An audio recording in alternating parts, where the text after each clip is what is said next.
So, hello guys, welcome back to a channel with a great energy.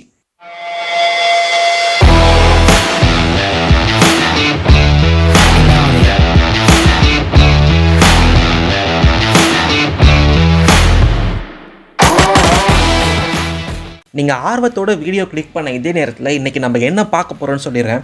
So இன்றைக்கி நம்ம instructions and ஆப்ரேட்டர்ஸை பற்றி ப்ரீஃபாக பார்க்க போகிறோம். இன்ஸ்ட்ரக்ஷன்ஸ்னால் என்ன, அதை எப்படி யூஸ் பண்ணலாம், அதில் என்னென்ன டைப் இருக்குங்கிறத பற்றி தெளிவாக பார்க்கலாம். ஸோ ஸ்டார்ட் பண்ணலாம் வாங்க. First, instructions. பேசிக்காக நீங்கள் கூகுளில் போய் வாட் இஸ் சீனு போட்டிங்கன்னா it is a programming language தான் காமிக்கும். அது கண்டிப்பாக காமிச்சு தான் ஆகணும். பட் நீங்கள் சி ப்ரோக்ராமோட பேசிக் ஃபீச்சர்ஸை ப்ரௌஸ் பண்ணி பார்த்தீங்கன்னா அதில் கண்டிப்பாக C program is a set of இன்ஸ்ட்ரக்ஷன்னு ஒரு பாயிண்ட் எங்கேயாவது இருக்கும். ஜஸ்ட் லைக் ஒரு ஸ்பெஷல் டிஷ் சமைக்கிறப்போ ஒரு ரெசிபி புக் பார்ப்போம்ல, அந்த மாதிரி வச்சுக்கோங்களேன். லைக் எக்ஸாம்பிள், இப்போ நம்ம ஸ்பெஷலாக டீ போடணும். இப்போ நம்ம டீ போடுறோன்னா ஃபஸ்ட்டு ஒரு பவுல் எடுக்கணும், அதில் பசுமாட்டுப்பாலோ எருமை மாட்டுப்பாலோ ஏதாச்சும் ஒன்று கொட்டணும், அப்புறம் டீ தூள் போடணும், அப்புறம் அதில் சர்க்கரை போடணும், அதை வடிகட்டணும், அப்புறமா ஆற்றி குடிக்கணும். பட் எல்லாத்துக்கும் முன்னாடியே அந்த பவுலை ஸ்டவ்வில் வைக்கணும், ஸ்டவ் ஆன் பண்ணணும்.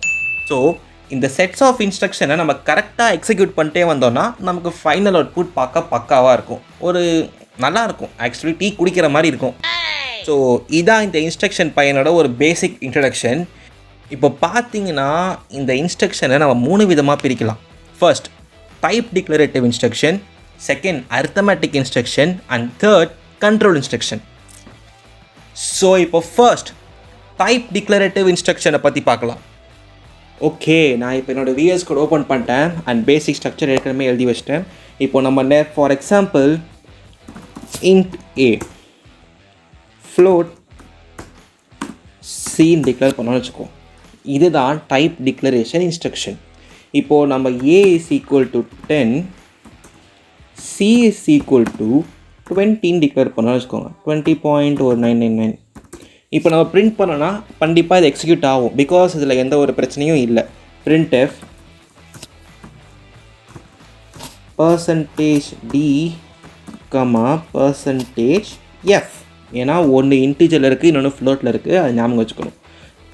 a, c, save.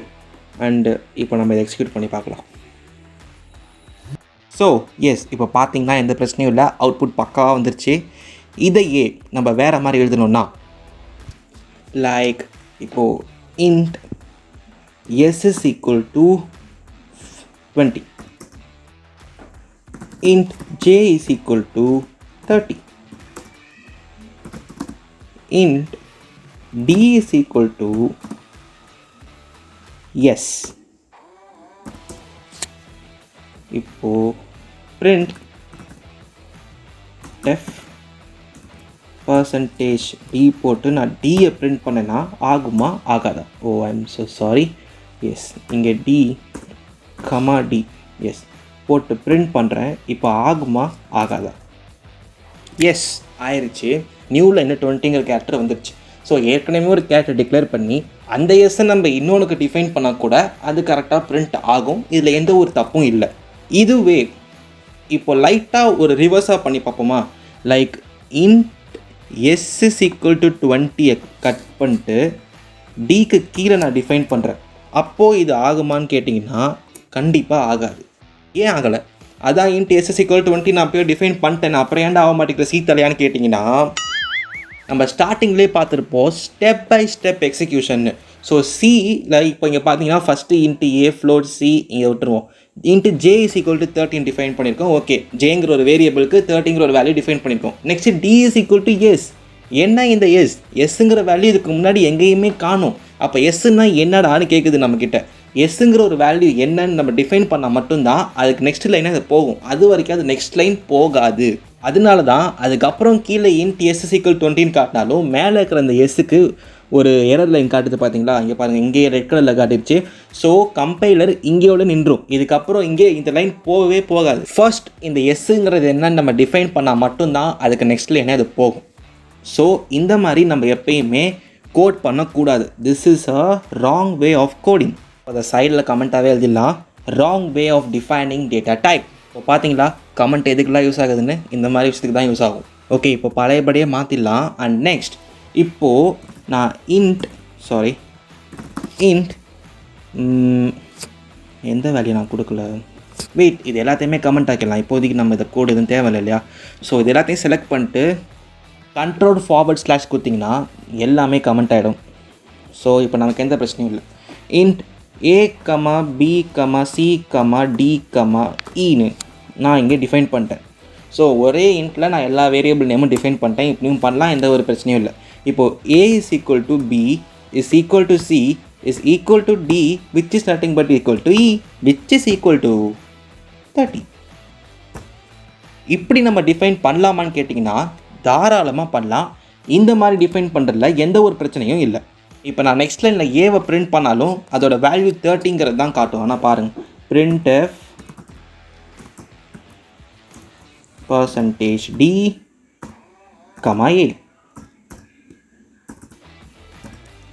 ஸோ இதை சேவ் பண்ணிட்டு நம்ம ரன் பண்ணலாம். எஸ், 30. இப்போது நெக்ஸ்ட் இதையும் கமெண்ட் பண்ணிடலாம். Let me comment out this. And இப்போது நெக்ஸ்ட்டு இதையும் நம்ம ஒரு அர்த்தமேட்டிக் ஆப்ரேஷனில் கூட டிஃபைன் பண்ணலாம். int a = 20, int b = 30, int c = b minus a. So இப்போ நான் சியை பிரிண்ட் பண்ணேன்னா எனக்கு எந்த ஒரு எரருமே கிடைக்காது. ஆட்டோமேட்டிக்காக அதோட வேல்யூ எக்ஸிக்யூட் ஆகிடும். ஸோ பார்க்கலாமா? Yes, 10. 30 - 20 is nothing but 10. So நம்ம இப்படி ஒரு வேரியபிள் டிஃபைன் பண்ணாலும் எந்த எரரும் காட்டாமல் ஆட்டோமேட்டிக்காக அது ஈஸியாக ரன் ஆகிடும். உங்கள் ஃப்யூச்சரில் நீங்கள் ஏதாச்சும் ஒரு ப்ரோக்ராம் டிஃபைன் பண்ணுறீங்க, இந்த மாதிரி ஏதாச்சும் வேரியபிள் டிஃபைன் பண்ணணுன்னா நீங்கள் 100% கண்ணை மூடிட்டு எழுதலாம், எந்த ஒரு எரரும் வராது.